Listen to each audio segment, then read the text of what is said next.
Olá, pessoal. Então, vamos revisando aquilo que a gente viu sobre a relação que os alelos podem ter.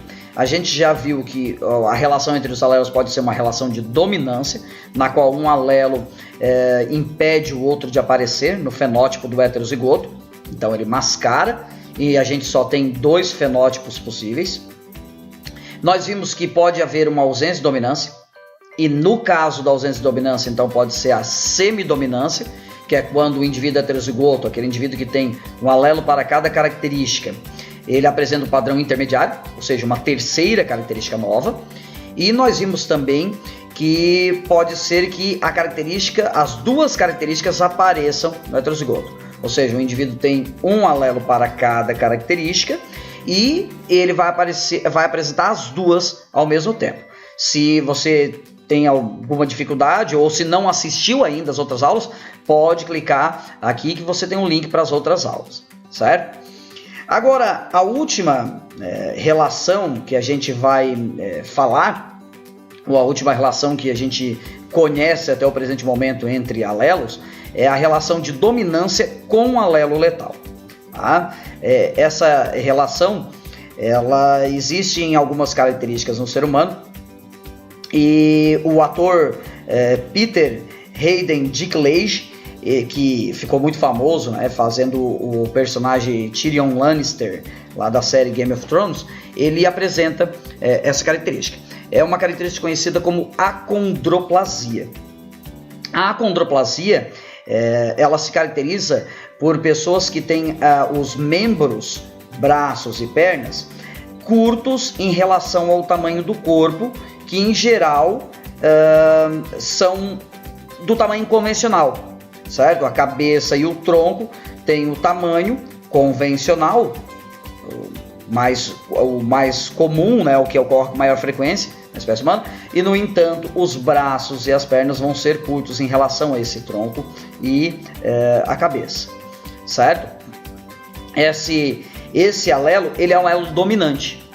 Então, indivíduos heterozigotos, indivíduos que têm um alelo para essa característica e um alelo para ter os braços e as pernas proporcionais ao tronco, vão apresentar esse padrão, o padrão de acondroplasia.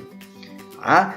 Mas o que se observou? Se observou o seguinte, claro que isso foi observado depois com pessoas, primeiro se trabalhou com alguns animais em laboratórios, mas depois se observou que isso também acontecia, né, nas pessoas. Se observou o seguinte, então quando duas pessoas que têm acondroplasia têm filhos, acontece o quê? Acontece que eles podem ter crianças com a estatura convencional, né, proporcional nesse caso. Bom, o que se observou? Se observou o seguinte, que a proporção fenotípica, que deveria ser 3:1, ou seja, para cada casal que tivesse acondroplasia, nascer 3 crianças com acondroplasia e uma sem acondroplasia, se observou que na verdade acontecia a proporção de 2:1. Nascia para cada criança sem acondroplasia, nascia 2 com acondroplasia. Isso contraria a proporção que a gente viu fenotípica de Mendel. Então, observou-se que, na verdade, era um caso de alelo letal, certo? Havia um genótipo que não existia na população. Havia um genótipo que os indivíduos morriam. Então, nós teríamos a seguinte proporção. Os indivíduos que possuíssem 2 alelos dominantes, ou seja, os 2 alelos para a acondroplasia, morrem, não existem. Esse genótipo na população, ele não existe, ele não acontece. Não é que ele não acontece, ele até vai acontecer a fecundação, mas após a fecundação vai acontecer algum problema com o desenvolvimento do embrião e ele não vai nascer. Ou, se nascer, vai morrer alguns dias ou algumas horas após o nascimento, certo? E aí, então, nós vamos ter os indivíduos heterozigotos, que correspondem a 2 partes, e uma parte de indivíduos homozigotos recessivos. A proporção fenotípica, então, também continua sendo 2:1. Então, o indivíduo que possui 2 alelos dominantes morre no período embrionário, no caso da acondroplasia.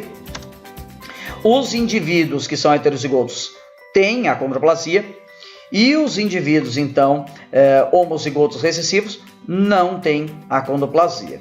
Então, esse é o caso de alelo letal. O que nos deixa óbvio que se trata de um caso de alelo letal dominante? A proporção fenotípica e genotípica, que é de 2:1. Uma das 4 partes, ou seja, um indivíduo homozigoto, ele morre e ele não existe na população. Certo? Tchau, tchau.